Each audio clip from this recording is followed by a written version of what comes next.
ఆపదాం రహత్తారం దాతారం సర్వసంపదాం లోకాభిరామం శ్రీరామం భూయో భూయో నమామ్యహం. శ్రీరామ రామ రామేతి రమే రామే మనోరమే సహస్రనామ తత్తుల్యం రామనామవరాననే. సీతాలక్ష్మణ సమేత రామచంద్ర పరబ్రహ్మణే నమః. శ్రీ ఆంజనేయాయ నమః. గురుబ్రహ్మణే నమః. భగవద్బంధువులందరికీ మా నమస్సుమాంజలు. మా స్పేస్లో వాల్మీకి విరచించినటువంటి శ్రీమద్ రామాయణ ప్రవచనం జరుపుకుంటున్నాం కదా. కిష్కింధకాండలో వాలి వధ జరిగింది. ఆ తదుపరి ఏం జరిగింది అనేది మనం ఈ అధ్యయనంలో ప్రవచించుకుందాం. రామో విగ్రహవాన్ ధర్మ అంటారు. అటువంటి ధర్మపరాయణుడైన శ్రీరాముణ్ణే శంకించారు వాలి వధ గురించి. ఏమయ్యా అంటే, చెట్టు చాటు నుంచి చంపాడు వాలిని అన్నారు. వాలి ఎవరండి? వాలి ఒక జంతువు కదా, మర్కటం. జంతువుని వేటాడేటప్పుడు కూడా ఎప్పుడు కూడా ముందు నుంచి వెళ్ళి వేటాడాలనే ధర్మం ఎక్కడా లేదు కదా. అందువలన జంతువుని వేటాడి మాటు వేసి వేటాడొచ్చు కనుక చెట్టు చాటు నుంచి కొట్టాడు రాముడు. ఇంకోటి ఏమిటంటే, భరతుడు రాజుగా ఉన్నప్పుడు ఆ రాజకుటుంబీకులు అందరూ కూడా ఆ రాజ్యానికి రక్షకులుగా ఉంటారు. భరతుడు మొత్తం భరతఖండాన్నే పాలించాడు కనుక ఈ కిష్కింధకాండ కూడా అందులో ఒక భాగంగా తలిచి అక్కడ జరిగిన అధర్మాన్ని శిక్షించడానికై రాముడు వాలిని సంహరించాడు కనుక ఇక్కడ అధర్మం అనే మాటే లేదండి. అంతా కూడా ధర్మ ప్రకారమే జరిగింది. వాలిని సంహరించిన తర్వాత వాలికి ఉన్న ఈ ధర్మ సందేహాలన్నింటినీ శ్రీరాముడు తీర్చాడు. అదే మనందరికి కూడా ఎంతోమందికి సందేహంగా ఉంది కనుక ముందు ఆ సందేహాన్ని నివృత్తి చేసి వాలి సంస్కారాలు ఏ విధంగా జరిగాయనేది ఈ అధ్యయనంలో మనం చెప్పుకుందాం. సుగ్రీవుడు తార ఎంతో బాధపడుతున్నారు. ఎంతైనా అన్న కదండి. వాలిని సంహరించిన తర్వాత కానీ సుగ్రీవుడికి అయ్యో అన్యాయంగా మా అన్నయ్యని చంపించానే అని బాధ కలిగిందంట. అప్పుడు శ్రీరాముడు ఈ విధంగా చెప్పాడు, విధి అనేది ఎవరి చేతిలో ఉండదు. ఎవరికి ఆ పాపకర్మలు వాళ్ళు అనుభవించక తప్పదు. ఆయన చేసిన పాపకర్మలకి ఈ నేటికి తీరాయి. ఆ ఫలంగానే వాలి సంహరింపబడ్డాడు. అందుకని మీరెవరూ కూడా దుఃఖించిన అవసరం లేదు. ఇప్పుడు జరగవలసిన కార్యక్రమాలు చూడండి అని చెప్పి వాలికి అగ్ని సంస్కారం జరిపించమని చెప్పాడు రాముడు. లక్ష్మణుడు దగ్గరుండి అన్నీ, హనుమంతుడు వెంట వెళ్ళి కావాల్సినవన్నీ సమకూర్చి వాలి యొక్క అగ్ని సంస్కారంలో అన్నీ జరిపించారంట. అంగదుడి చేత సుగ్రీవుడు వెంట ఉండి వాలికి అగ్ని సంస్కారం జరిపించారు. ఆ తర్వాత హనుమంతుడు ఈ విధంగా చెప్పాడు, ఆర్య ఇప్పుడు ఇంకా మీరు నగరం ప్రవేశించి మా కర్తవ్యాన్ని బోధించండి అన్నాడు. కానీ శ్రీరాముడు ఒకే విషయం చెప్పాడండి, నేను ఇప్పుడు వనవాస దీక్షలో ఉన్నాను. 14 సంవత్సరాలు నేను నగరానికి రాకూడదు. అందువలన 14 ఏళ్ళు నగరంలో కాలు పెట్టకూడదు అయ్యా నేను, కనుక మీరే అభిషేకం జరిపించండి అని సుగ్రీవుణ్ణి చూసి హనుమంతుడికి చెప్పాడు. ఎందుకయ్యా రాముణ్ణి నగరానికి రమ్మన్నారంటే, మరి ఇప్పుడు వాలి వధ జరిగింది కదా, కిష్కింధకి రాజుని అభిషేకం జరిపించాల్సి ఉంటుంది కదా. ఆ రాజ్యాభిషేకం జరిపించాలంటే శ్రీరాముణ్ణి మించిన వారు ఎవరుంటారు? అందుకే ఆయన్నే ఆహ్వానించాడు హనుమంతుడు. కానీ మాట తప్పడండి రాముడు. వనవాసం చేస్తా అన్నాడు. వనవాసం చేస్తా అన్నప్పుడు నగర ప్రవేశం నిషిద్ధం కనుక 14 సంవత్సరాలు కూడా నేను నగరంలోకి రాకూడదయ్యా, మీరే జరిపించండి అని చెప్పి ఆంజనేయుడికి చెప్పాడు. వానరేశ్వర, నీతో సమయమున బలపరాక్రమలు అంగదుడు యువరాజుగా అభిషేకించు. ఇక 4 మాసాలు వర్షాకాలం. ఇప్పుడు మనం ఏ ప్రయత్నము చేయలేము. నేను ఈ పర్వత గుహలోని 4 నెలలు గడుపుతాను. అనంతరం రావణవధ జరపాలి. నువ్వు నగరానికి వెళ్ళి బంధుమిత్ర సమక్షంలో సింహాసనం అధీశించి ఉన్నాడు రాముడు ఏం చెప్పాడయ్యా అంటే, నేను నగర ప్రవేశం చేయకూడదు కనుక మీరు వెళ్ళండి, సుగ్రీవునికి రాజ్యాభిషేకం జరిపించండి. సుగ్రీవుడు ఎంత బలవంతుడో ఎంత బుద్ధిశాలో అదేవిధంగా అంగదుడు కూడా. కనుక అంగదుడికి యువరాజ్య పట్టాభిషేకం జరిపించి, ఎలాగా ఇప్పుడు వచ్చింది వానాకాలం కనుక ఈ వానాకాలంలో మనం ఏమీ చేయలేం, అందువల్ల ఈ 4 మాసాలు కూడా మీరు మీ బంధువు సమక్షంలో చక్కగా గడిపేసేయండి. సింహాసనాన్ని అధిష్ఠించి జరపవలసిన కార్యక్రమాలన్నీ జరిపించండి. ఆ తర్వాత మనం రావణ వధ జరిపిద్దాం అని చెప్పేసి రాముడు ఆజ్ఞాపించాడంట.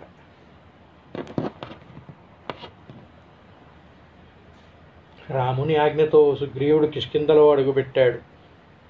వానర ప్రముఖులు ప్రధానులు తమ నూతన ప్రభువుకి సముచిత రీతిన స్వాగతం పలికారు. పాదాభివందనం చేసిన వారందరినీ మర్యాదతో లేవనెత్తి గాఢాలింగనం చేసుకున్నాడు సుగ్రీవుడు.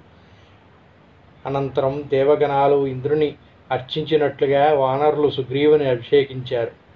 స్వర్ణదండం మీద శ్వేతఛత్రం, హేమదండానికి కట్టిన చామరీ వలాలు, క్షీరపూర్ణమాలైన వృక్షాంకురాలు, రత్నాలు, ఔషధాలు, శ్వేతావస్త్రం, శ్వేతమాల్యాలను, లేపనాలను, వ్యాఘ్రచర్మం, తేనె, ఆవాలు, పెరుగు, గంధాక్షతలు, సుకర చర్మంతో కట్టిన పాదరక్షలు, గోరోజనం, మణిశీల, ఇలా పట్టాభిషేక సామ్రాజ్యానికి ఏమేమి కావాలో అన్నీ సమకూర్చారు. రూపయౌవన సంపన్నులైన షోడశ కన్య రాజసం నిలబడింది. ధ్వజశ్రేష్ఠులు అగ్ని ప్రజ్వలింపజేశారు. తూర్పు దిక్కున సింహాసనం ఉంచి సువర్ణ కలశాలతో సర్వనదీ జనాలను నింపి అభిషేకించారు. సర్వవానరులు జయ జయధ్వానాలు చేశారు. అనంతరం సుగ్రీవుణ్ణి అంగదుడు యువరాజ్యపీఠం మీద ఆసీనం చేశారు. సుగ్రీవుణ్ణి రాజ్యుడిగా, అంగదుడిని యువరాజుగా పీఠం మీద కూర్చోబెట్టి ఆసీనులు చేసి కిష్కింధ వాసులందరూ హర్షోలిత హృదయాలతో అభిషేకం జరిపించారంట. అభిషేకకాండ పూర్తి కాగానే సుగ్రీవుడు వెళ్ళి రామునికి వివరాలన్నీ నివేదించాడు. ఆయన ఆనందంతో సుగ్రీవునికి సెలవిచ్చాడు. వానరేశ్వరుడు అంతఃపురానికి వచ్చి రుమాదిత్యుడైన సంసారిక సుఖభోగం ముగ్నుడయ్యాడు. సుగ్రీవుడు రాజ్యాభిషిక్తుడైనంతరం రామలక్ష్మణులు ప్రసవనగిరికి వచ్చారు. ఆ కొండ మీద ఒక గుహలో వనస్థానం చేరుకున్నారు. ఆ ప్రాంతంలో రకరకాల వృక్షాలతో, వాటి మీద అల్లుకున్న లతలతో, సమీపంలోనే సరోవరంతో, పరిసరాలంతా నిలయేళ్లతో, కొండ దిగున్న నదితో అలరారుతుంది. ఆ కొండ మీదే సింహ శార్దూల భల్లూకాలు స్వేచ్ఛగా విహరిస్తున్నాయి. రామలక్ష్మణులు నివసించే కొండ గుహ ఈశాన్యాన పల్లంగా, వెనక భాగం ఎత్తుగా ఉండడం వల్ల వానలకు కానీ తీవ్రమైన గాలులకు కానీ బాధించేవి కావు. తూర్పు దిక్కున ప్రవహిస్తున్న నది త్రికూటగిరి శిఖరం మీద గంగా నది వల్లే ఉంది. ఆ నదికి ఇరువంకల చక్కటి లతలు నది ఎమ్మతలకు అలంకారాలుగా ఉన్నాయి. హంసచర సరస చక్రవాకాది జలపక్షులు కలస్వనాలు శ్రేష్టంగా వినిపిస్తున్నాయి. ఆ కొండ గుహ ఎదుట శిలాఫలకాల మీద కూర్చుంటే కిష్కింధ స్పష్టంగా కనిపిస్తుంది. అక్కడ కోలాహలం అంతా వినిపిస్తుంది. ఇన్నాళ్లకు సుగ్రీవునికి భార్యావిరహం విమోచనం పొందినందుకు రాముడు సంతుష్టుడయ్యాడు. ప్రసవనగిరి మీద ఈ సుందర వస్తువుని చూచిన రాముడు మనసులో సీతే కనిపిస్తున్నది. అక్కడ ఏ సుందరమైన రూపం కనిపించినా కూడా సీతే గుర్తుకొస్తుందంట రాముడికి. ఆవిడ ఉంటే ఎంతో ఆనందించేది అని లక్ష్మణుడు అన్నగారి సాంత్వనపరుచుతూ అనునయిస్తున్నాడు. అన్న, ధర్మ స్వభావుడు, నిరంతర ప్రయత్నశీలి అయిన నీ వంటి వాడు శోకావశీభూతుడు కాకూడదు. ఈ ధరణీ చక్రాన్ని తలక్రిందులు చేయగల శక్తి సంపన్నుడు నువ్వు. నీకు రావణుడు లెక్కయ్యా. ఈ వానాకాలం 4 మాసాలు గడవగానే రావణుడు వంశాంకురం లేకుండా నీ బాణాగ్లిలే జన్మ భస్మమవుతాడు అని తమ్ముడు ఉత్సాహం కల్పిస్తుంటే రామచంద్రుడు, సౌమిత్రి, ఉత్సాహం సర్వసిద్ధులకి మూలం. అప్రతిహత పరాక్రమ ప్రదర్శనకు ఉత్సాహమే ప్రధానం. మన వల్ల ఉపకారం పొందిన సుగ్రీవుడు ప్రత్యోపకారం చేయకుండా ఉంటాడా? ఈ 4 మాసాల్లో నదీ జలాలు కలిగి తిరిగి అవుతాయి. అలానే సుగ్రీవుడు కూడా ప్రయత్నశీలి అవుతాడనుకుందాం అన్నాడు. అంతలో వర్ష కాబ్రేలు మసిరాయి. వాన జల్లులు ముసుగులో ప్రసవనగిరి గుహలో ఉన్నాడు రాముడు. తమ్ముడు, సూర్యకిరణాలు సాయంతో సముద్ర జలాలు త్రాగిన ఆకాశం పూర్ణ గర్భిణిలా ఉంది. మేఘ సోపానాల మీదుగా పయనించే సూర్యునికి ఈ పుష్పాలన్నీ అలంకారాలుగా ఉన్నాయి. అటు చూసావా? సంధ్యాకాల మేఘాలు రక్తశోభిత ఆకాశపు శరీరం మీద మందు వృత్తుల నీటిలో వలె ఉన్నాయే. గ్రీష్మబాను తప్తమైన ఈ భూమి వానజల్లులతో తడిసిన దృశ్యాలు నాకు జానకీ శోకనయనాలు స్మృతికి తెస్తున్నాయ్యా. ఆ మేఘాల చల్లదనంతో మొగలి డొంకాల మీదుగా వచ్చిగాలులు ఈ పర్వతాన్ని సుగంధంతో అభిషేకిస్తున్నాయి. మేఘమే కృష్ణాధీనంగా, వర్షధారలే యజ్ఞోపవీతంగా ఈ పర్వత బ్రహ్మచారులు వయోపూరిత గుహలతో అధ్యయన నాద దీక్షలో ఉన్నాయి. అదిగో ఈ నల్ల మబ్బులో మెరుపు చూశావా? ఆ రాక్షస రావణుడు హరించిన సీతను పెనుగులాటలో లేదు. దిగంతాలకు వ్యాపించిన మేఘాలతో చిమ్మ చీకట్లు కమ్మాయి. ఈ గిరిమల్లికలు నవజాల నేచనంతో హృదయానికి గిలిగింతలు పెడుతున్నాయి. ఈ వానలతో దుమ్ము అణిగిపోయింది. గ్రీష్మకాల తాపబాధలు చల్లారినాయి. హంసలు మానస సరోవరానికి సాగుతున్నాయి. చక్రవాకాలు తమ ప్రియులతో ఎలా సుఖిస్తున్నాయో వానికి తడిసిన బాటలు, వాహనాలు రాకపోకలు అంతరాయం కలిగిస్తున్నాయి. ఆకాశంలో ఒక చోట ఎండగాస్తున్నది, మరో చోట వెలుగు అవకాశమే లేదు. అక్కడక్కడ పర్వత వర్ధమైన నస్తీరంద సముద్రంలో ఉంది మేఘావృతగా ఆకాశం. ఈ కొండవాగులు ఎప్పుడెప్పుడు కురిసినా వాన నీటితో ఆ ప్రవాహం కొట్టుకు వచ్చే పూలరాశులతో పర్వతం మీద ధాతురజంతో ఎంతో శోభిస్తున్నాయి. ఆ వాగులు వెంబడి మయూరాలు, క్రీంకారాలు, మత్తోతేజ నాట్యాలు, నల్లని గుండె తుమ్మెదలు వలె కనిపించే ఆ రసాభరితమైన నేరేళ్ళు, పక్వమైరంగ కాంతులు ఉన్నాయి. మామిడి పళ్ళు గాలి తాకుడికి టపటపా రాలుతున్నాయి. చూసావా? చూసారా అండి? వాల్మీకి అక్కడ ఉన్నదాన్ని, అందాన్ని మొత్తాన్ని కూడా చక్కగా వర్ణిస్తాడు. అంతా వర్ణించి ఎంత ఆనందంగా ఉన్నాడా రాముడు అనుకునే క్షణంలోనే సీత గుర్తొచ్చి ఆయన ఎంత బాధపడుతున్నాడో, సీతా వియోగ దుఃఖం ఎలా అనుభవిస్తున్నాడు అనేది మళ్ళీ చెప్తాడు. అసలు వాల్మీకి రామాయణం చదువుతూ ఉంటే అసలు అమృతం రోలినట్టుగా ఉంటుందండి. ప్రతి ఒక్కటి కూడా మనకి కళ్ళకి కట్టినట్టుగా చూపించినట్టుగా ఉంటుంది.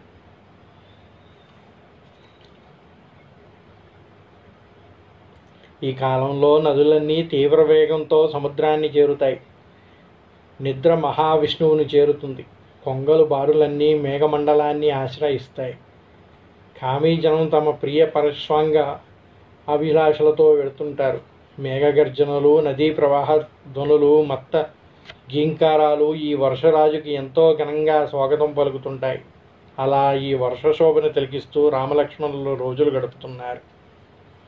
సెలయేటి మర్మధ్వనులతో, మేఘాల పూల సౌరభాలతో మత్తెక్కిన గజాయుధాలు, వన మయూర క్రీంకారాలతో శృతి కలవటానికి ప్రయత్నిస్తున్నాయి. కడిమి చెట్టు కొమ్మల మీద పెట్టిన తేనె పట్టుని చేరటానికి ప్రయత్నించే మధుపాలు వన జల్లులు తాకిడితో దూరదూరాలకు పోతున్నాయి. నిండారా పండిన నేరేళ్లు గుండె తుమ్మెదల్లా కనిపిస్తున్నాయి. భ్రమరాలు, షట్మధ్వని గీతాలు, నెమళ్ళ నృత్యాలు, గంధగజేంద్రాలు, ఉన్మత్త విహారాలు, అర్జున కదంబ వృక్షాలు, పూగతాలు, పరిమళాలు, కొత్త నీటితో సెలయేళ్ళు ఇవన్నీ అరణ్యాన్ని వనశాలగా చూపుతున్నాయంట. పక్షులు గూళ్ళు చేరుతుంటే, పద్మాలు ముఖలవితులయ్యి ఉంటే, మాలతీలతలు వికసిస్తుంటే సూర్యాస్తమయం అవుతున్నది అని తెలుస్తున్నది. అక్కడ భరతుడు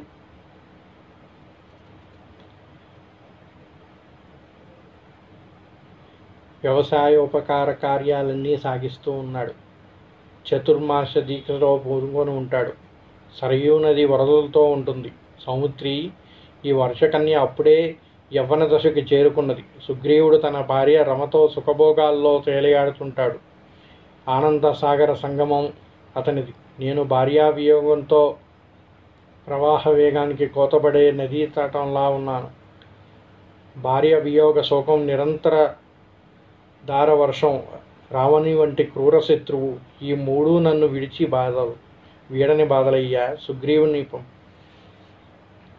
మునుల్ని వీడి వెళ్ళినాడు. వచ్చేది వానాకాలమని, పైగా అప్పుడే అతను దుఃఖయుక్తుడు భార్య సుఖ అనుభవానికి వెడుతున్నాడని మనం ఏ విషయం మాట్లాడలేదు. సమయం రాగానే ఆయన వస్తాడని భావించాం.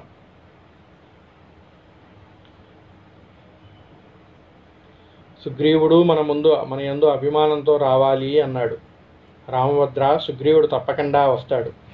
వర్షాకాలం పూర్తి కాగానే మన ప్రయత్నాలు ఆరంభించవచ్చు అన్నాడు లక్ష్మణుడు. క్రమంగా మేఘగర్జనలు సన్నగిల్లుతున్నాయి. మెరుపుల నాట్యాలు దూరమయ్యాయి. తెల్లగా వెన్నెలు వ్యాపించాయి. సరస్సు వృక్షాలు మధుర గానాలు శ్రవణ సుఖంగా సాగుతున్నాయి. సుగ్రీవుడు రాజ్యభోగాల్లో మునిగి తేలుతున్నాడు. నిరంతరం కామాముక్తుడై ప్రమద జనమధ్యంలోనే ఉండి రాజకార్యాలన్నీ మంత్రుల మీద వదిలేశాడు. దావారాత్ర భేదం లేకుండా అంతఃపురం వీడకుండా ఉన్న మహారాజుని సమీపించాడు హనుమంతుడు. ప్రభు, తమకు రాజ్యలక్ష్మి కైవసమైనది. దానితో కీర్తికాంతి మిమ్ము చేరింది.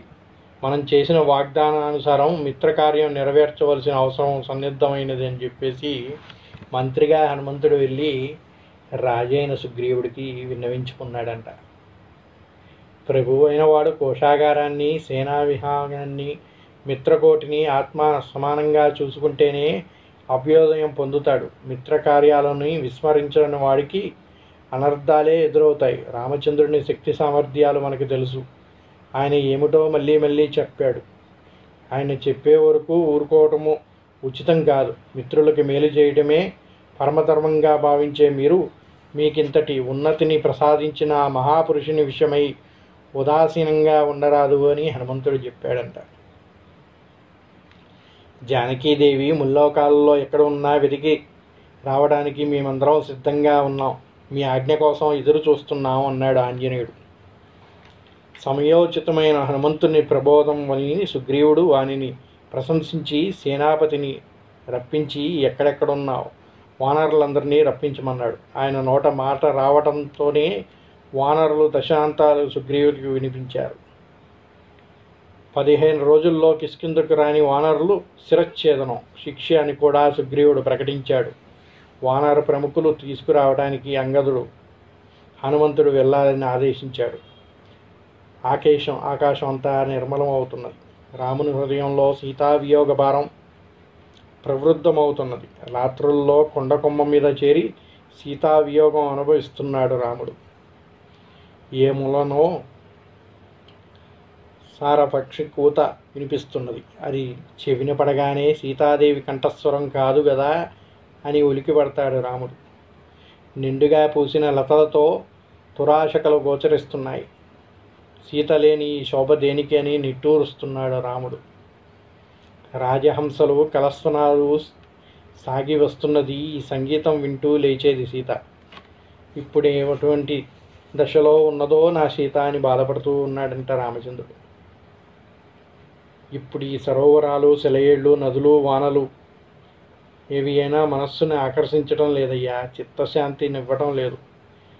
ఈ శారదా వేళ ఆమె మనసు ఎంతగో మదనపడుతున్నది అని కంట తడుపుకుంటున్నాడు రాముడు. ఫలాల కోసం అడవిలోకి వెళ్ళి వచ్చిన లక్ష్మణుడు అన్నగారి దగ్గర చేరి, నీ వంటి వాడి ఇలా శోకవశీభూతుడు అవ్వకూడదయ్యా. చిత్తస్థైర్యం కోల్పోకూడదు.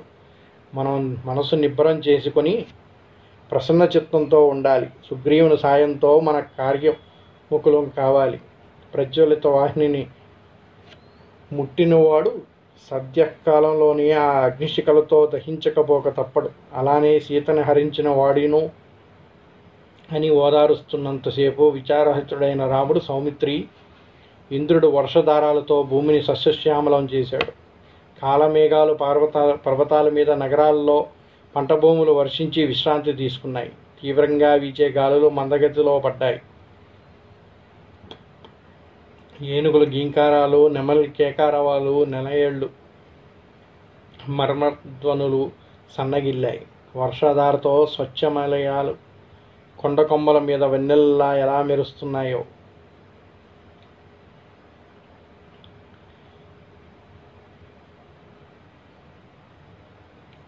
మత్తగజాన్ని అనుసరించి ఆ ఆడ ఏనుగు గుంపులు పుష్పగంధ పతనం చేస్తూ ఎంతో హాయిగా కామక్రీడకు సాగిస్తున్నాయి. శరత్కాలపు గాలులతో ఉత్సాహం రేగిన వృషభాలు ఆవుల మందల్లో ఎలా పోట్లాడుకుంటున్నాయో. వర్షధారుల్లో పుట్టలు పీటి రాని విషసర్పాలు ఆకలితో ఎలా బుసలు కొడుతున్నాయో చూడు.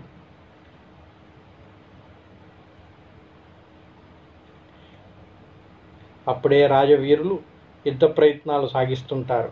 ఈ వానాకాలం 4 మాసాలు 4 శతాబ్దాలుగా గడిచాయి. అయినా సుగ్రీవుడికి ఇదేమీ పట్టినట్టు లేదు. సీతావియోగ దుఃఖం నన్ను క్షణక్షణం దహిస్తున్నది. రాజ్యం లేదు, భార్యని రావణుడు ఎత్తుకుపోయాడు.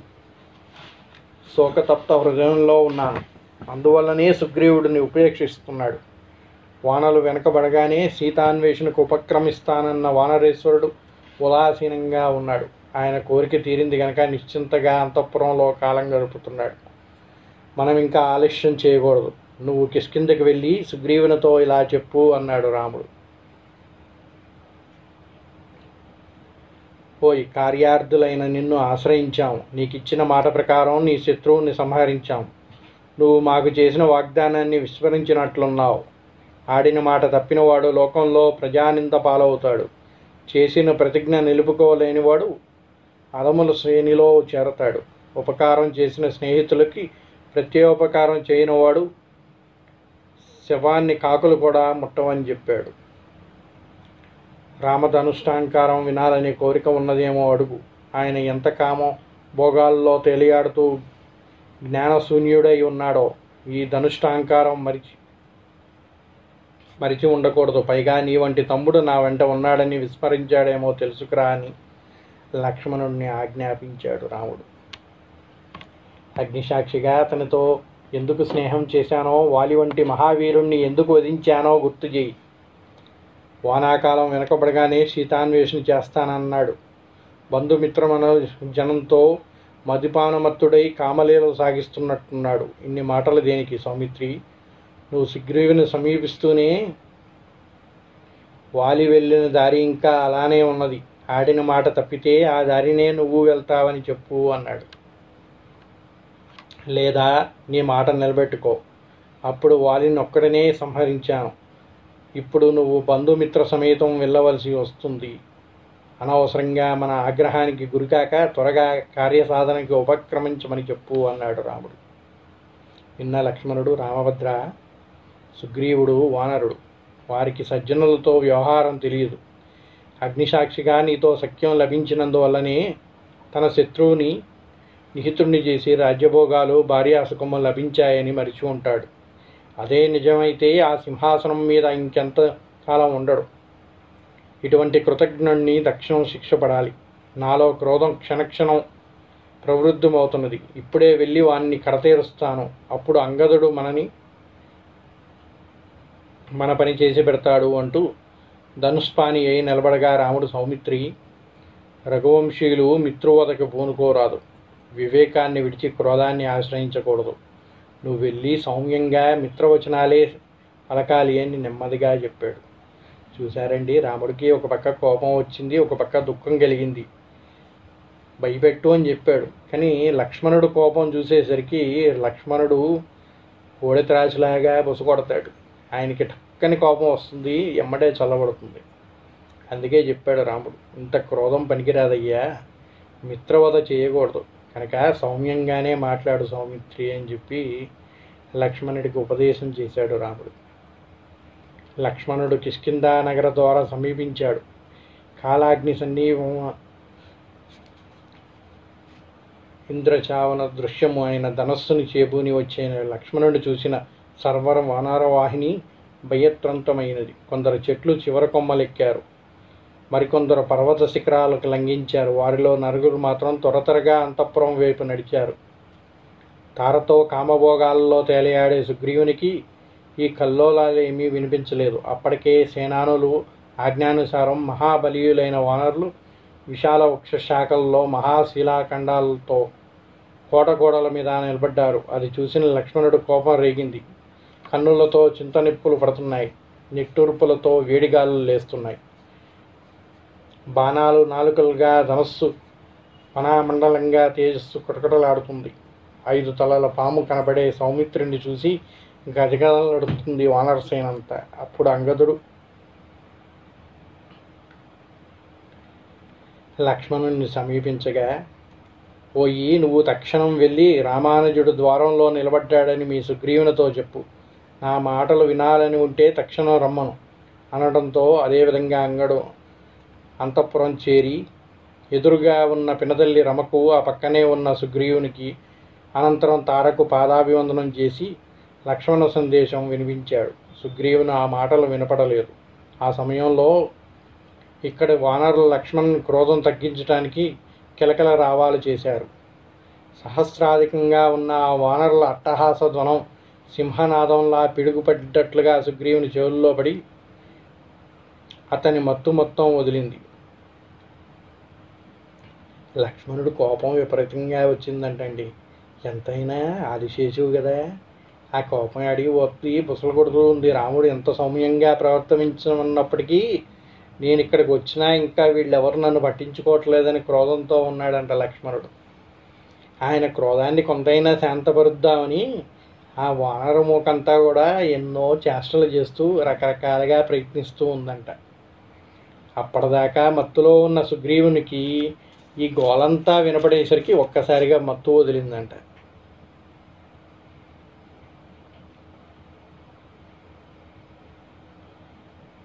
లక్ష ప్రభువులనే సుగ్రీవ మంత్రులిద్దరూ అప్పుడే అంతఃపురం చేరారు. సుగ్రీవుడు సవాప్రాయంగా వారి వైపు తిరిగాడు. మహారాజా, తమకు రాజ్యం లభింపజేసింది రామచంద్రుని తమ్ముడు లక్ష్మణుడు ధనుర్ధారి అయి నగరద్వారంలో ఉన్నాడు. ఆయన క్రోధ రుణరూపం చూడలేక భయంతో మన వానర గణాలు చేసిన కలలాహలం మీకు వినపడి ఉంటుంది. ఆయన చూపులతోనే కిష్కింద భస్మం చేసేలా ఉన్నాడు. తక్షణం మీరు వెళ్ళి ఆయనకి పాదాభివందనం చేసి ఆయన చెప్పిన మాటలు విని మన కర్తవ్యం ఏంటో నిర్వహించుకోవాలి అన్నారు. సుగ్రీవుడు శయ్య మీద నుండి లేచి మంత్రుల్ని, అంగదుని చూసి, నేను రామలక్ష్మణుల విషయంలో అక్రమమైన ఆలోచన చెయ్యలేదే. అటువంటి స్థితిలో లక్ష్మణ స్వామికి క్రోధం రావాల్సిన పనేమిటి? మన శత్రువులు ఎవరూ లేనిపోని మాటలు చెప్పి వారి మనస్సు మార్చి ఉంటారు. అందుచేత ఇప్పుడు మనం బాగా ఆలోచించి కర్తవ్య నిశ్చయించుకోవాలి. మనస్సున్నది ఇది చంచలమైనది. దాన్ని నిగ్రహంలో ఉంచి మైత్రిబంధాన్ని నిలబెట్టుకోవడానికి తగిన కృషి చేయాలి అనగానే హనుమంతుడు, ప్రభు, రాముడు చేసిన ఉపకారాన్ని విస్మరించకపోవడం మీ విశాల హృదయానికి నిదర్శనం. మరణ భయం లేకుండా ఆయన ఇంద్ర సమానుడైన వాళ్ళని సంహరించాడు. అంత చేసిన ఆయన విషయంలో మీరు ఉదాసీనంగా ఉంటే వారికి కోపం రాకుండా ఉంటుందా? అందుకే ఇప్పుడే లక్ష్మణుడు పంపి ఉంటాడు.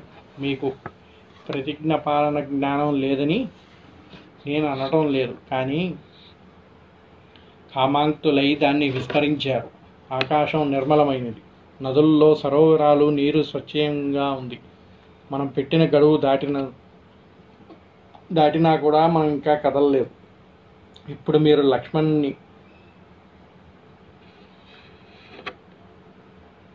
పరుష భాషణాలు వినక తప్పదు. విని వారి అనుగ్రహం అర్థించండి. ప్రభు హితాన్ని కోరి సచివుడు మాట్లాడాలి కనుక ఇంతగా చెప్పవలసి వచ్చింది. రామచంద్రుడు కంపితుడై ధనస్సు చేయబోనివాడు ముల్లోకాలని భస్మం చేయగలడు కనుక మీరు ఇప్పుడే వెళ్ళి లక్ష్మణుడు పాదాభి మీద పడి వేడుకోండి అన్నాడంట హనుమంతుడు. మంత్రినేవాడు ఎప్పుడు కూడా రాజు క్షేమం కోరుకుంటాడండి. మంత్రులు చెప్పింది ఎప్పుడు కూడా రాజు తప్పకుండా వినాలి. వాళ్ళు ఎప్పుడు కూడా హితవచనాలే చేస్తారు. లక్ష్మణుడు ఇప్పుడున్న కోపంలో ఆయన పాదాల మీద పడి వేడుకుంటే తప్ప శాంతించడు. కనుకనే ముందు మీరు పడి ఆయన పాదాల మీద పడి తర్వాత ఆయన చెప్పింది విని ఏం చేయాలనేది నిశ్చయించండి అన్నాడంట హనుమంతుడు. అనంతరం అంగదుడు వెళ్ళి లక్ష్మణుడికి అభివాదం చేసి నగరంలోకి తీసుకువచ్చాడు. పూల తోటల్లో రత్నఖచిత కడ్యాలతో వలరారి సౌదాకలు రాజవీధుల్లో అడుగుపెట్టాడు. చందానగర ద్రోమవృత్తమైన పద్మగంధ వాసీతుల అలరారి ఆ వీధుల్లో వానరులు మధుపాన పాత్రలతో హాయిగా తిరుగుతున్నారు. అంగద మైంద ద్వివిధ గజ గవయ గవాక్ష సురభ సూర్యాక్ష విద్యాన్నుల వీరబాహు సుబాహు నల నీల కుమద సుషేణ తార దధీవక్త్ర స్వాటల సునేత్ర జాంబవంతాదులు నివసించే మహోన్నత ప్రసాదాలని ఆ వీధినే ఉన్నాయి. తెల్లని మేఘాల వలె ఆ మేడాల నుండి అగరదూపాలు వస్తున్నాయి. సాగుతున్నాడు లక్ష్మణుడు. సాగి రాజ ప్రాసాద ద్వారం సమీపించాడు. శుక్లవర్ణ శిఖరాలతో అలరారే కోట గోడ చుట్టూ పరికి దానిని దాటితే 7 కక్షలు. అవి నడిచాక రాజసౌధం లోపల ఎన్నెన్నో ఉద్యానవనాలు, వనాలతో పుష్ప ఫలాభార వనములై లతలు, చెట్లు. ప్రతి ద్వారం దగ్గర శాస్త్రాస్త్రములు, రక్షక వీరులు ఉన్నారు. ఎంతో క్రోధంగా ఉన్న లక్ష్మణుడు ఒకరు ఆపలేరు. ఎందుకంటే ఆయన చాలా కోపంగా ఉన్నాడు కదండి. ఎంత సైనానులైనా కూడా ఆయన కోపం చూసి భయపడిపోయి పక్కకు తప్పుకున్నారంటే ఎవరు కూడా లక్ష్మణుడిని ఆపలేరు. అందరూ తలలు వంచి తప్పుకుంటున్నారు. రాజసౌధంలో ప్రవేశించే వేళ గీత వాద్య నృత్యగోష్ఠి లక్ష్మణ్ చెవుల్లో పడింది. రూప యవన సువస్వనితులైన సుందరి నారీజనం అటు ఇటు తిరుగుతున్నారు. వారందరినీ కేశపాశాల్లో రంగురంగుల సువాసనలు, పూలగుత్తులు, వారి సర్వాంగాలు గాంధమల్యాల లేపనాలతో భాసిస్తున్నాయి. సువర్ణాభరణాలు ఆ దేహకాంతలకు మెరుపులుగా వెడుతున్నాయి. అంతఃపుర స్త్రీలు కాంచన కంకణ కంచనాన్వేషణలు లక్ష్మణ్ మనస్సు మరింతగా క్రోధిస్తున్నాయి. ఎందుకంటే వీళ్ళు గుహల్లో ఉండి వనవాస దీక్షలో ఉన్నారు. వాళ్ళేమో వీళ్ళిచ్చిన రాజ్యంతో రాజభోగాలు అనుభవిస్తూ ఎంతో ఆనందంగా విహరిస్తున్నారు. అది చూసేసరికి లక్ష్మణుడికి ఇంకా కోపం వచ్చిందంట. వీళ్ళు సుఖాలన్నీ అనుభవిస్తూ మమ్మల్ని పట్టించుకోవట్లేదని కోపంతో ఉన్నాడు. ధనుష్టాంకార ధ్వని అంతఃపురంలోని సుగ్రీవుని సర్వవానర కోటిని అప్రమత్తం చేసింది. అప్పుడు సుగ్రీవుడు నెమ్మదిగా తారవైపు తిరిగి, తారా, వచ్చిన లక్ష్మణుడు కోమల హృదయుడు. ఆయన స్త్రీలను క్రోధ దృష్టిలతో చూడడు కనుక నువ్వు వెళ్ళి ఆయనని ప్రసన్నం చేసుకొని కోపకారణం తెలుసుకువస్తే నేను వెళ్ళి అనంతరం కర్తవ్యం నెరవేరుస్తాను అన్నాడు. తార లేచింది. ఆమె కన్నులు మధుల విహల్యమై ఉన్నాయి. వడ్డానం జారుతున్నది. మెడలో సువర్ణహారం అస్తవ్యస్తంగా ఉన్నది. స్తనభారంతో తడబడే అడుగులతో లక్ష్మణుడు ఎదుటికి వచ్చింది. మధుపానంతో విహీనయ్యి ఉన్న తారని చూచిన లక్ష్మణుడు గుండె కోపాన్ని విడిచి శాంతమైంది. కన్నులు తిప్పుకొని తలవంచుకున్నాడు. అప్పుడు తార, ఓ రఘువంశ రాజనందన, ఎవడయ్యా నీకు ఆగ్రహం కలిగించిన వాడు? ఎండిపోయిన అడవిలో నిప్పు పెట్టి అందులో ఉండిపోయే మూర్ఖుడు కంటే పరమమూర్ఖుడు తప్ప నీకు క్రోధం తెప్పించుడు. అంతటి అవివేకి ఎవడు అని అడిగింది. మృదువుగా ఉన్న తార మాటలతో లక్ష్మణుడు మరింత శాంతి చిత్తుడయ్యాడు. తార, ఇంకెవరికంది ఆ శక్తి? నీ సుగ్రీవుడు కామమదంతో పడి ఉంటే నువ్వు కూడా ఆయనకి గుర్తు చేయలేదనే దశలో ఉన్నావు. ఆయనకి రాజ్య కార్యాలే పట్టడం లేదు. మా విషయం సరే సరి. రాజ్యాన్ని మంత్రులకు వదిలి మధుపానలోలుడై మదవతీ వ్యామోహంలో ఉన్నాడు. మాకు చేసిన వాగ్దానానుసారం వాలాకాలం గడిచిన అయిన మత్తులో ఈ మాటకి మరిచిపోయాడు. అందువలన ధర్మార్థ సాధకులు మద్యానికి దూరంగా ఉంటారు. చేసిన ఉపకారాన్ని ప్రత్యుపకారాన్ని చేయకపోతే ధర్మనాశనం అవుతుంది. గుణవంతుడైన మిత్రునితో వైరం సర్వనాశన హేతువు. మిత్రకార్య నిర్వహణ ధర్మం మరుపురానిది. ఆలోచించు అనగా తార, రాజపుత్ర, స్వజనం మీద కోపం చూపటం ఉచితమా? ఒకవేళ మీ మిత్రుడే అయినా పొరపాటు చేస్తే క్షమించి దారికి తిప్పుకోవాలి కానీ ఇలా క్రోధ వశీభూతులైతే ఎలాగయ్యా? మీకు ఆత్మీయుడు సుగ్రీవుడు, ఆయనపై ఇంత ఆగ్రహమా? నిజమే, మీరు చేసిన ఉపకారానికి ప్రత్యుపకారం చేయటం మా విధి. మనమని ప్రభావం చేత మనసు మీద ఎంత ఉంటుందో నీ వెరుగుదవు కదా. దానికి లొంగిన వాడెంత వశీభూతుడైతే ఉంటాడో నువ్వెరగవానయ్యా. వాడికి ధర్మార్థాలు చింత ఉండదు, లజ్జాభిమానం ఉండదు. ఆ దశలో ఉన్న సుగ్రీవుడిని క్షమించమని అడుగుతున్నాను. సర్వధర్మ పాలన చేసే మహర్షులు కూడా కామ వశీభూత చిత్తులైతే ధర్మార్థాలు మరిచిపోతారే, ఇక వానరేశ్వరుడై ఒక లెక్కనయ్యా. సహజంగా చపల చిత్తుడు, దానికి తోడు కొత్తగా సింహాసనం ఎక్కిన రాజు, ఇంకా చెప్పాలా? అయితే ఒక్క మాట, ఇంత కామాసక్తుడయి ఉన్నా ఆయన మీ విషయం మర్చిపోలేదు. దిశాంతాల్లో ఉన్న వానర వీరులందరినీ రావాల్సిందిగా ఆజ్ఞలు పంపి చాలా రోజులైంది. వారందరూ ఈ పాటికి కిష్కిందకి చేరుతూ ఉంటారు. అందుచేత ఆయన పూర్తిగా మిత్రధర్మం మర్చిపోయాడనుకోకు అని క్షణం ఆగింది.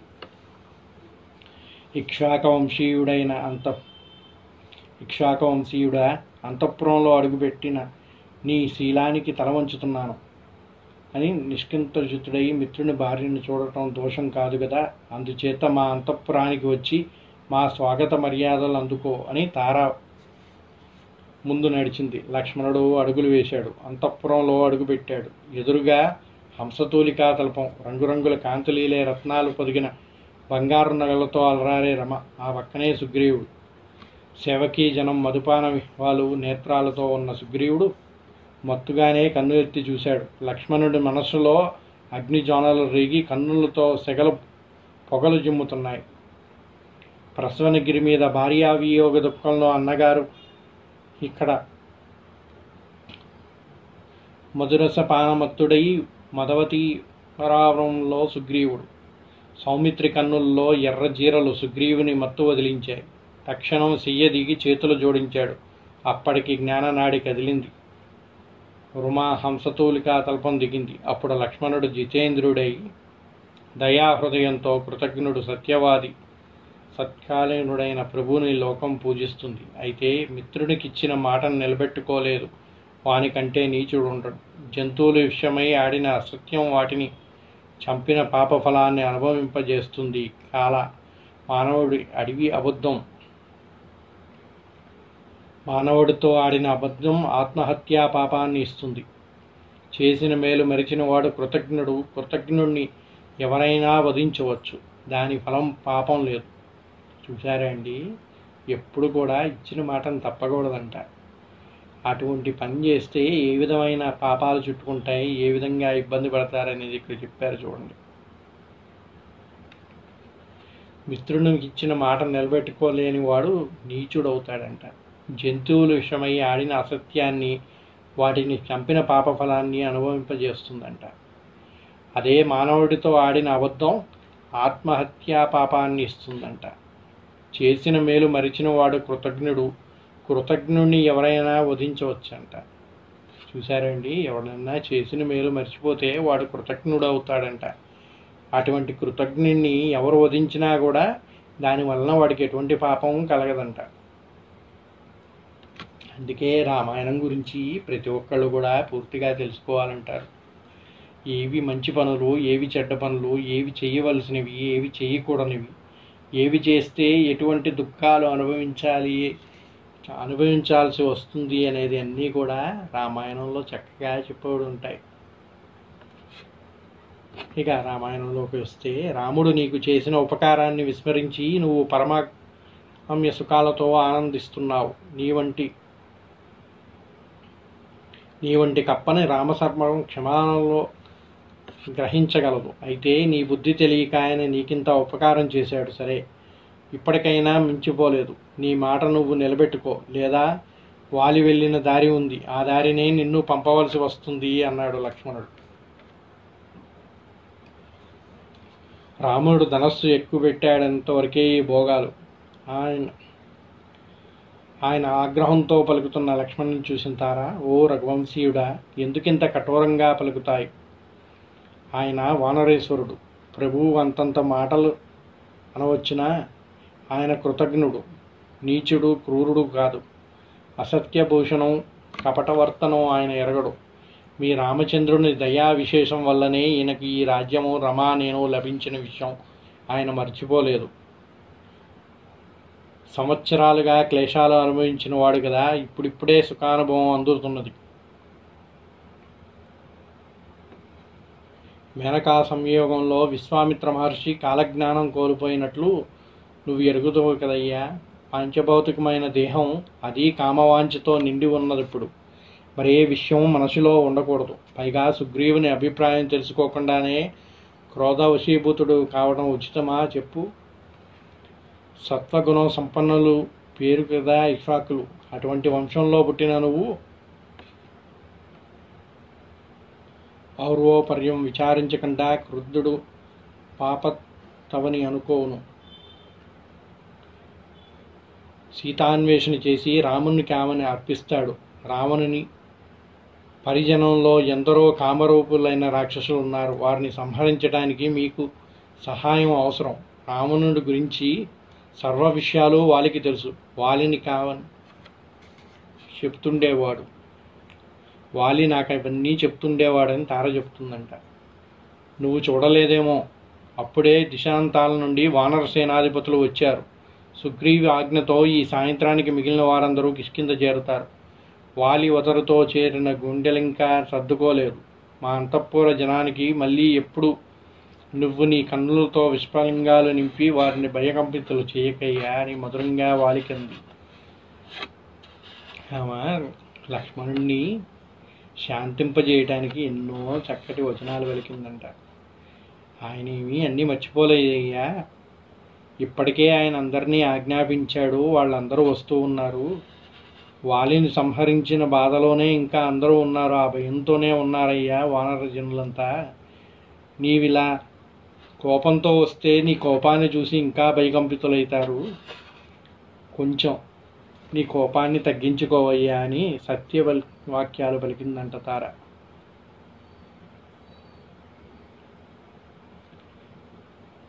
లక్ష్మణుడు కర్ణంలో అరుణరోచాలు సన్నగిల్లాయంట. సుగ్రీవుని గుండె భయవిముక్తమైంది. మెడలో వేలాడుతున్న సువాసన భరితమైన పూలమాలను తెంచి విసిరి వినయంగా, సౌమిత్రి, రాజ్యహీనుణ్ణి, భార్య విరాహంలో ఉన్నవాడిని, ఇంతకంటే క్లేశాలేం కావాలి? అటువంటి క్లేశాల నుంచి నన్ను రక్షించి సుఖశాంతులు అనుగ్రహించిన దైవస్వరూపుడు మీ అగ్రజుడు. ఆ ధర్మమూర్తికి ఏమి చేసినా రుణం తీరదు. ఆయన తన అస్త్రప్రయోగంతో రావణుని యమనాదనం చేరుస్తాడు. జానకిని పొందుతాడు. ఈ మహత్కార్యంలో నేను నీ సహాయభూతుణ్ణి.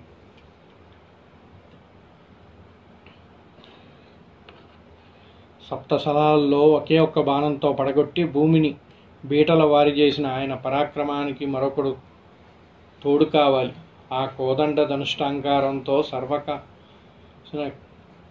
కులగిరి సమేతం ధరణీచక్రం దద్దరిల్లుతుంది. నా మీద ఆయనకున్న ప్రేమాభిమానాల కారణంగానే నిన్ను చేసిన అపరాధం ఏమైనా ఉంటే ముందు నువ్వు క్షమించవయ్యా. తెలిసి తెలియక ఏదైనా పొరపాటు జరిగి ఉండొచ్చు. అయినా దానిని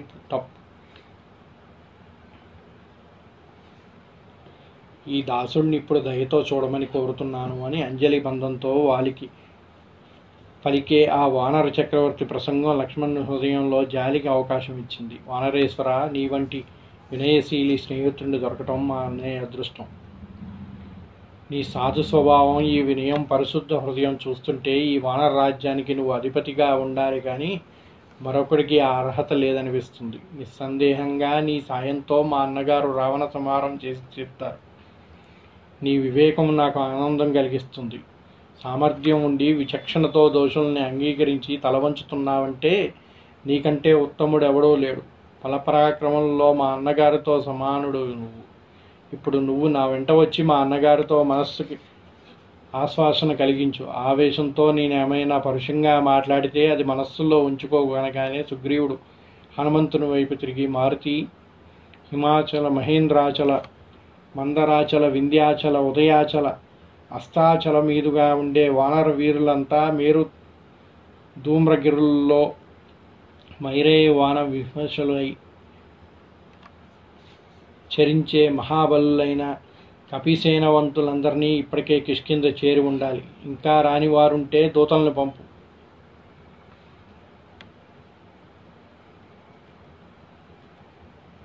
పది రోజుల్లో ఇక్కడికి రాకపోతే నేరానికి మరణదండన విధిస్తామని చెప్పు. బంగారు రంగు దేహం గల అస్తాచల వీరులు, సింహక కేసరీ వర్ణాలు, కైలాసచల వానరులు, వింధ్యాచల మీద రక్తవర్ణులు, సముద్ర తీరాల్లో గిరిగుహల్లో ఉండే వీరవానరులు అపర్త వింటూనే శరవేగంతో వస్తున్నారు. ఇక్కడ సుగ్రీవుడు లక్ష్మణునితో బయలుదేరాడు. ద్వారంలో పల్లకి సిద్ధంగానే ఉంది. ముందు లక్ష్మణుడు అధిరోహింపజేసి అనంతరం సుగ్రీవుడు ఆసీనుడయ్యాడు. క్షణాల్లో అది రాముడు సన్నిధి చేరింది. వెంట వచ్చిన వానరులందరూ బారులు తీరి ప్రక్కపక్కలకు వంగి నిలబడ్డారు. సుగ్రీవుడు చేతులు జోడించి పాదాల మీద పడుతుంటే రాముడు ప్రసన్నవదనంతో గాఢాలింగనం చేసుకున్నాడు. సుగ్రీవ, ధర్మార్థ కామాలకు సమయాసమయాలు ఉన్నాయ్యా. ప్రభు అయిన వాడికి ఆ సమయ పరిజ్ఞానం ఉండాలి. అది మరిచి ధర్మార్థరహితంగా కామోపాసనం చేసేవాడు అవివేకి. చెట్టు కొమ్మ మీద సుఖంగా నిద్రపోయేవాడు నేల మీద పడతాడు. అప్పుడు కానీ వాడికి జ్ఞానం రాదు. కామాక్తుడు అంతే. మిత్రులు చేరదీసిన శత్రువుకి ఉద్యోగం చేసేవాడు ఉత్తమ పాలకుడు. దీనికి తోడు పురుషార్థాలు నియమ కాలంలో ఆచరిస్తూ సమర్థులైన మంత్రులతో ఆలోచన సాగించాలి. సరే, ఇప్పుడు ఇంకా అన్వేషణ యత్నం సాగించాలి అన్నాడు. సుగ్రీవుడు, రామభద్ర, మీ అనుగ్రహం వల్ల నేను ఈ రాజ్యభోగాలు పొందగలిగాను. అందుకు సదా కృతజ్ఞుణ్ణి. ఉపకారానికి ప్రత్యోపకారం చేయనివాడు కృతజ్ఞుడే. అప్పుడే వానర వీరులందరూ సర్వ ప్రాంతాల వారు కిష్కింద చేరారు. ఈ భూమండలం అంతా వారికి కొట్టిన పిండి. వారు కామరూపులు. వేల సంఖ్యలో వానర యువత్తులు ఉన్నారు. వీరందరూ మీ జానకిని అన్వేషించి రాముణ్ణి వధింపజేస్తారు అన్నాడు. ఆ మాటలతో రాముని కన్నులు ప్రబుల్లలయ్యాయి. సుగ్రీవుని గాఢాలింగనం చేసుకొని, సుగ్రీవ, ఇంద్రుడు వానలను అనుగ్రహించాడు. సూర్యుడు వెలుగునివ్వటం, చంద్రుడు చల్లని కాంతులు భీష్మించటం ఎంత సహజమో నీ వంటి స్నేహితుడు మిత్రకార్యం నిర్వర్తించడం అంతే. నిస్సందేహంగా నేను శత్రు సంహారం చేయగలను అన్నాడు. అలా వీళ్ళంతా కూడా ఏ విధంగా అన్వేషణ మొదలుపెట్టాలి అని చర్చించుకుంటూ ముందుకు సాగడానికి ప్రయత్నిస్తున్నారు. ఇక్కడతో ఈ అధ్యాయానికి స్వస్తి పలికి మరో అధ్యాయంలో సీతాన్వేషణ ఏ విధంగా గావిస్తున్నారు అనేది చెప్పుకుందాం. స్వస్తి. సర్వే జనా సుఖినో భవంతు. శ్రీరాఘవం దశరథాత్మజమప్రమేయం సీతాపతిం రఘుకులాన్వయరత్నదీపం ఆజానుబాహుం అరవిందదలాయతాక్షం రామం నిశాచర వినాశకరం నమామి. సీతాలక్ష్మణ సమేత రామచంద్ర పరబ్రహ్మణే నమః. రామో విగ్రహవాన్ ధర్మ అంటారు. అంటే రాముణ్ణి మించిన విక్రమవంతుడు కానీ ధర్మవంతుడు కానీ ఈ జగత్తులోనే ఎక్కడా లేడంటారు. అటువంటి శ్రీరాముని యొక్క చరిత్ర వాల్మీకి విరచించినటువంటి శ్రీమద్ రామాయణాన్ని మనం ఇప్పటి వరకు ప్రవచించుకుంటున్నాం కదా. ఇందులో మనందరికీ కూడా ఎన్నో ధర్మ సందేహాలు. ఇది ఈ విధంగానే ఎందుకు జరిగింది, దీనికి ఏ వాన్మయం ఉంది, ఈ విధంగా ఎందుకు జరగాలి, ఇలా ఎందుకు జరిగి ఉండకూడదు అనే సందేహాలు ఎన్నో ఉంటాయి. మా చేతనైనంత వరకు మీ యొక్క ధర్మ సందేహాలు ఈ రామాయణంలో ఏమేమైతే ఉన్నాయో మాకు తెలియపరిస్తే వాటిని విశదీకరించే ప్రయత్నం చేయాలని చెప్పేసి ఒక సంకల్పంతో ధర్మ సందేహాలు అనే ఒక కార్యక్రమాన్ని మొదలుపెట్టదలుచుకున్నాం. ఇప్పటి వరకు మనం రామాయణంలో బాలకాండ నుంచి మొదలుకొని అరణ్యకాండ వరకు మన ప్రవచన కార్యక్రమం అనేది నిర్విరామంగా నిర్వహించుకున్నాం. ఇంకా ముందు కిష్కింధకాండ, యుద్ధకాండ కూడా ఉన్నాయి.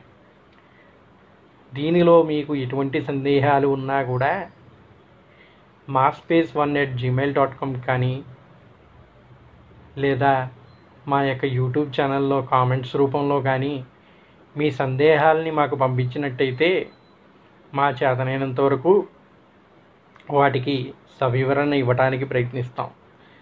మాకు తెలియని వాటిని తెలుసుకొని మీకు తెలియజేసే ప్రయత్నం చేస్తాం. దీనివల్ల జ్ఞానం అనేది ఎవరి సొంతం కాదు. అది మీ దగ్గర నుంచి మీరు నేర్చుకున్నా, మా దగ్గర నుంచి మీరు తెలుసుకున్నా, గురువుల నుంచి మనం తెలుసుకున్నా అందరికీ ఉపయోగపడేదే కనుక ఈ ధర్మ సందేహాల ద్వారా మనందరికీ కూడా చక్కటి జ్ఞానం పొందగలిగే అవకాశం లభిస్తుందని ఈ సత్సంకల్పానికి మీరందరూ కూడా పాటుపడాలని కోరుకుంటూ ఈ ధర్మ సందేహాల ప్రోగ్రాంని ప్రారంభించడానికి ప్రయత్నం చేస్తాం. రామాయణం కార్యక్రమం ఇంకా మనకి 2 కాండాలు మిగిలి ఉంది కనుక ఈ లోపల మీ ధర్మ సందేహాలన్నింటినీ మాకు పంపించినట్టయితే వీటన్నిటినీ క్రోడీకరించి తగిన సమయంలో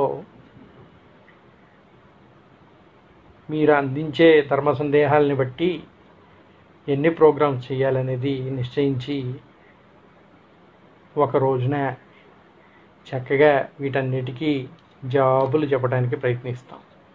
మర్చిపోకండి, ఇప్పటివరకు మన రామాయణ కార్యక్రమాన్ని ఫాలో అవుతున్న వాళ్ళందరూ కూడా ఈ యొక్క ధర్మ సందేహాల్లో మీ ప్రశ్నల్ని పంపించినట్టయితే వాటికి సవివరణ ఇవ్వడానికి ప్రయత్నం చేస్తాం. శ్రీరామాయ నమః.